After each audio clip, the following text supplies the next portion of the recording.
James was grumbling about how much work he had to do.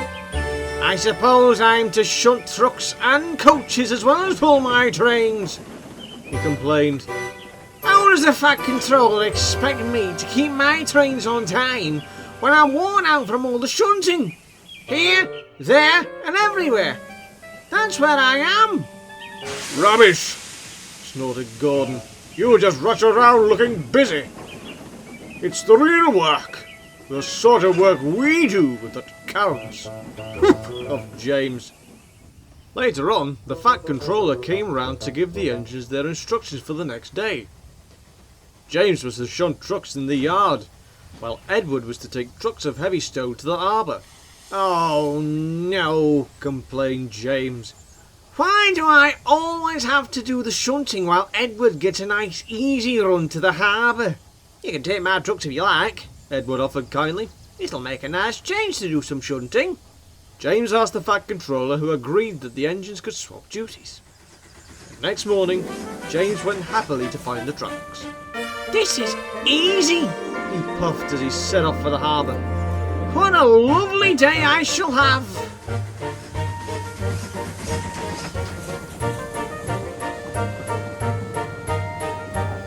But the trucks did not agree. They were used to Edward pulling them. James treated them more roughly than Edward did. When they misbehaved, James made them bump into each other. "James is red, Sniggered the front truck to the others. and we know what red means, don't we? It means stop. Let's stop on the hill and see how he likes that." The trucks behaved well at first, and James was feeling very pleased with himself.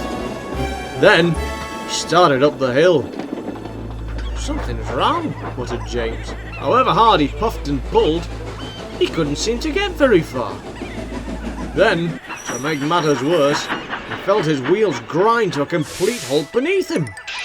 It was the steepest part of the line. James tried to pull forward, but he was afraid that a coupling would break, and that he would lose one of the trucks altogether. The trucks all sniggered as he muttered furiously to himself. Then the front truck gave the order to move, and all of a sudden the trucks ran forward and gave James a big bump on his tender. He lurched forward to the top of the hill. "Oh, help!"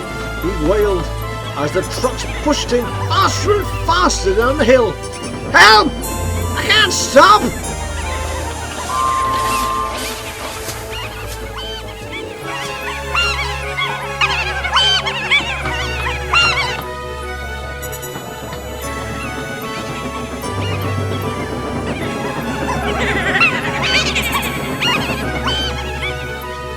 The driver, struggling against the weight of the trucks behind, put the brakes on hard. And gradually, as they reached the bottom of the hill, James slowed down.